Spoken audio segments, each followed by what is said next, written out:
Ya, pemirsa PPATK menemukan jumlah perputaran uang dari judi online hingga 600 triliun rupiah dengan temuan peredaran uang sebesar 167 miliar rupiah hanya di kuartal 1 di 2024 saja. Bagaimana pemerintah dapat memastikan integritas para penegak hukum dalam memberantas judi online? Lalu kemana saja uang dari judi online ini beredar? Untuk membahasnya sudah bersama kami melalui sambungan Zoom, Koordinator Humas PPATK, Pak Natsir Kongas. Selamat sore, Pak Natsir. Salam sehat. Selamat sore, Pak Samuel. Apa kabar? Kabar baik. Sehat selalu kita ya.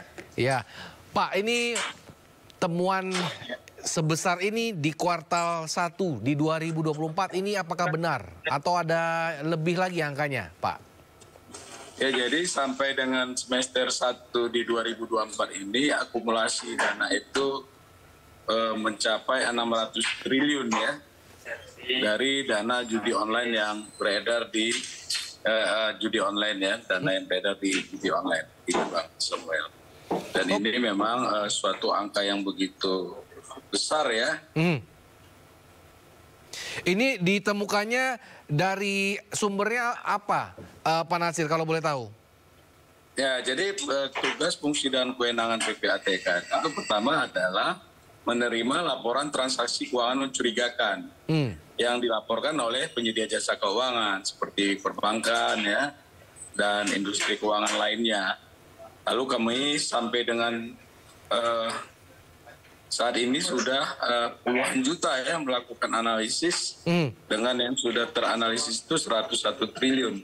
Jadi dari akumulasi 600 triliun itu baru sebagian yang kita bisa lakukan analisis ya, seperti itu. Jadi memang angka itu cukup besar dan yang terlibat juga cukup tinggi juga. Pihak masyarakat yang bermain judi online ini ada 3,2 juta orang tuh, Mas Samuel, yang terlibat kasus ini ya. Dan kebanyakan dari 3,2 juta masyarakat itu 80%-nya itu adalah masyarakat kelas menengah bawah, di mana penghasilan mereka ya masih cukup kecil gitu ya. Pas-pasan lah seperti itu, Pak Natsir. Iya, karena dari informasi yang kita peroleh dari data yang ada itu rata-rata uang untuk dimainkan judi itu di bawah 100.000, seperti itu. Oke, jadi paling banyak ya rata-rata di bawah 100.000 seperti itu, Pak Natsir. Tapi demografi pemain judi online ini apakah PPATK juga tahu berdasarkan pengeluaran yang biasa dilakukan oleh pemain judi online? Itu kita klasifikasikan ya, yang usia 20 tahun ke bawah, 20 sampai 30, 30 sampai 50 dan 50 sampai seterusnya. Jadi udah ada klasifikasi seperti itu. Dan memang pemain judi online ini merata gitu ya, di seluruh daerah itu ada, dari usia masih anak sekolah dasar pun ada, sampai kakek-kakek juga ikut bermain tuh. Oke. Tapi Pak Natsir mungkin tahu dong uangnya ini kemana aja? Iya, masih sebagian besar tentu di dalam negeri perputarannya. Meski sudah ada yang kita trasir itu 5 triliun lebih ya, yang mengalir ke luar negeri di 20 negara. Dan kebanyakan masih di negara tetangga kita. Oke, itu 5 triliun dari 600 triliun? Ya, itu yang sebagian kita trasir lari ke luar negeri. Oke. Lalu dengan uang 600 triliun ini, apakah ada ancang-ancang untuk membekukan atau memang sudah di-trace kah asetnya di mana saja sehingga bisa dibekukan, atau seperti apa perkembangannya, Pak Natsir? Ya, jadi memang dari jumlah yang ada itu kan sebagian besar oleh teman-teman penyidik kan sudah berhasil ditangkap ya. Uang yang hasil kejahatan itu bisa disita untuk kepentingan negara. Jadi sudah banyak juga hasil-hasil yang dilakukan ya, kolaborasi antara PPATK, OJK, Kominfo, penyidik, dan instansi terkait lainnya. Nah, saya cukup gembira ya dengan dibentuknya Satgas judi online ini oleh Presiden yang diketuai oleh Bapak Menko Polhukam.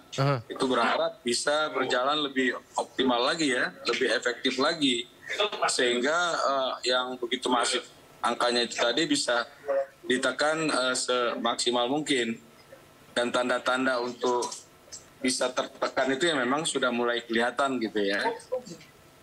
Oke, tapi Pak Natsir, ada yang mengatakan bahwa Satgas ini agak terlambat seperti itu, Pak Natsir. Apakah benar menurut Pak Natsir sendiri?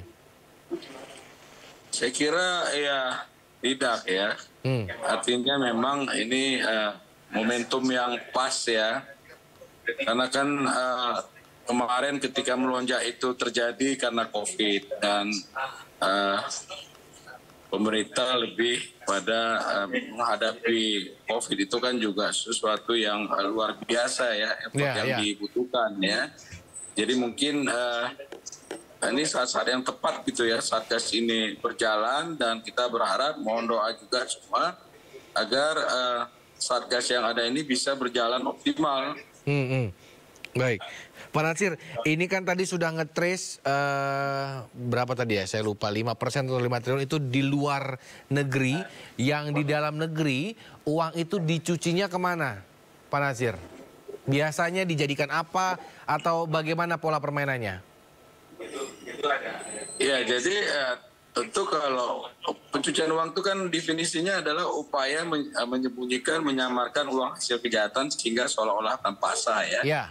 Jadi kebanyakan pola pelaku pencucian uang secara umum itu mereka investasikan di perusahaan-perusahaan ataupun di bidang usaha industri yang sah seperti itu ya. Dan sebagian juga dilakukan lagi untuk kejahatan perdagangan narkoba misalnya ya.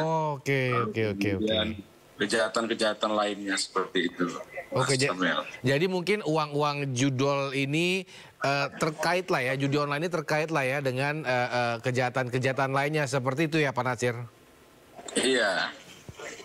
Baik, terima kasih Pak Natsir telah bergabung bersama kami sore hari ini. Kita tunggu perkembangannya dari PPATK dan juga tim Satgas penanganan judi online ke depannya. Selamat sore, terima kasih, salam sehat Pak Natsir.